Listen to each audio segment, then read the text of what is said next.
With the start of Season 1 in Diablo 4, we have 30 brand new nightmare dungeons that we can craft sigils for and that we can essentially farm all the way to a level 100.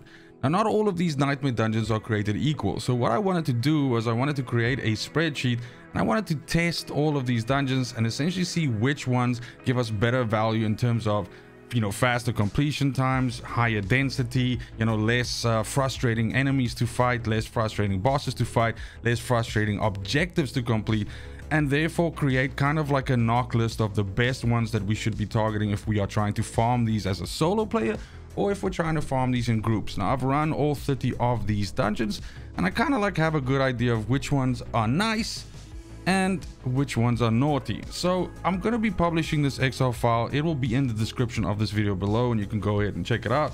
But essentially I've categorized it into 3 different categories. So I have the must run category, which is these green ones up here. I've got the decent category, which are the orange ones, and then of course I've got the ass water category, which is the red.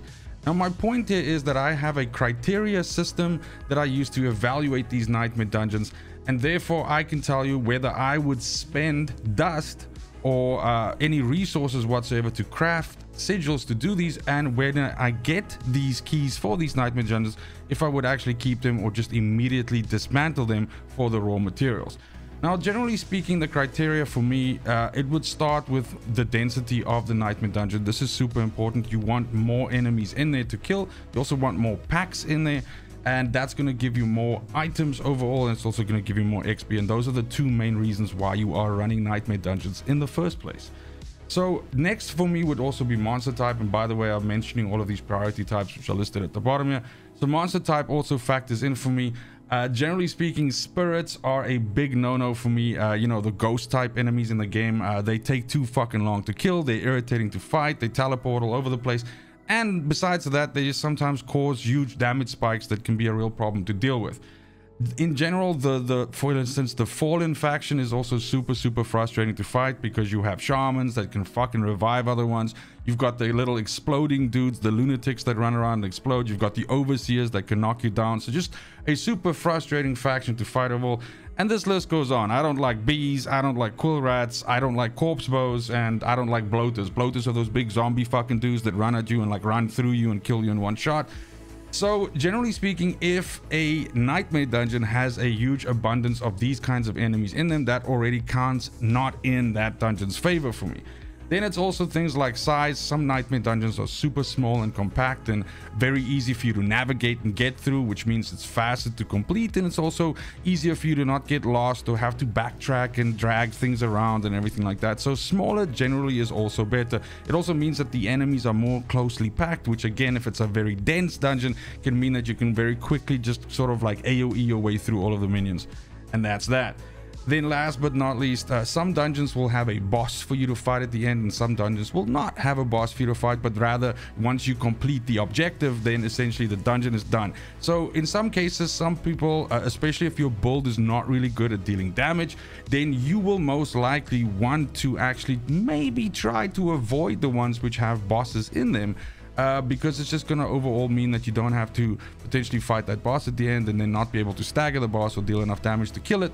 And that can also be frustrating because, of course, they can mess you up. And we know with Season 1's patch, survivability is a little bit of an issue, so little things like that can, of course, help. So I'm not going to go through all of these lines here. I'm going to leave that for you guys to do. So obviously, as mentioned, you can access the file yourself.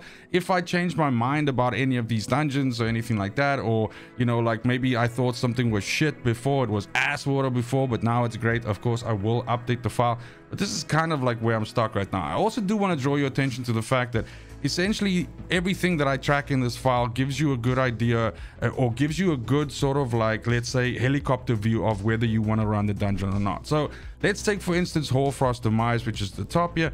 My rating for it is must run. So if you see a Hoarfrost Demise sigil, you should absolutely run this one. I also give an indication of whether it's more suited for solo or for group play, or in the case of that it's actually suited for both, you know, obviously then solo and group. Generally speaking, let me just explain what I mean by that. So fetch objectives are good for groups because you can split up and do it. Likewise, if you look at like the old school Champions, Champions Demise dungeon, which has 3 different distinct areas to go into, or 2 different distinct areas. Those are also good for groups because you can divide and conquer, which means you get, you know, double the XP and, you know, double in the same amount of time. But of course, it also makes it slightly a little bit harder, I would say, because of course, you know, everybody in the group has to pull their weight. I also include the objectives here, which will give you a good idea. Like if you hate fetch objectives and you don't want to be running around, you know, fetching little statues and placing them down and stuff, then you can also use this to kind of like avoid that kind of situation. I do include the enemy types as well, because again, you might have your own list of enemies that you don't like to fight. I suspect your list of enemies might be the same as mine, because fucking everybody hates spirits. But it is what it is. I also mentioned whether the dungeon has a transition or not. What I mean by transition is oftentimes in between dungeons, you'll have an area that you have to pass through that is marked off by a fog wall, and you kill enemies inside there. But the thing with the transition space is that you don't actually earn any loot in that transition space, and you also don't earn any XP in that transition space. Some transition spaces give you a mass, you know, like a one big XP sort of like amount after you clear the transition. So after you mop up all the enemies, you'll get like a one-time amount. But I've also found sometimes that doesn't happen either. The reason why this is important is sometimes these transition spaces can be quite hairy. Like they can be a case of like survive for like a minute, and then it basically just spawns in pack after pack after pack. The only shit being you don't get items from those packs, and you also don't get XP. So it kind of sucks. So if that's something that irritates you, it is indicated here as well. With the boss indicator here, this you'll also know whether you have to fight a boss at the end, or whether it's just as soon as you, like in the case of Uldar's Cave, as soon as you complete this last objective, kill all enemies, then the dungeon is essentially done and you get the credit for it. Times I have not filled in yet here, because this of course will change in season 1, because we have the new malignant hearts, and you know, things have changed with builds and stuff. So I didn't want to add times for pre-season, you know, completions, because most likely those times will change. And then I also added some comments in here, so you can browse through this and generally see my insanity as it develops over time as I was doing this. This is literally all I've been doing the last, I would say, 2.5 days. And so obviously it got pretty dire at a stage. But either which way, this is essentially the file. So please, you know, use it, and let me know if there's anything else that you'd like me to add to the file, anything like that. Last but not least, before we end here, I do also just want to then give you kind of like the TLDR version of this video, and that is that if you are playing solo and you see Serat's Lair, Uldar's Cave, Hoarfrost Demise, Deadman's Dredge, or Pallet Elf, absolutely do these. These are fantastic, really high density, really easy-ish, you know, dungeons to complete, because you can funnel the enemies quite well and the enemy types are not too hectic. And just really good XP for your time investment into these dungeons, as well as most likely you will be blessed with a whole bunch of gear. Likewise, on the group side, if you are going to be running with 1 other person, 2 other people, or 3, and you want to start doing some of the dungeons that allow you to split off and essentially accomplish more at a you know, a faster time, then absolutely Commodore Temple, Marina's Refuge, Serat's Lair. Again, Serat's Lair is just overall probably the GOAT this season. It is a phenomenal dungeon, so if you see it, no matter what, hold on to those sigils. They're really good. Mercy's Reach, and then Ancient Reservoir.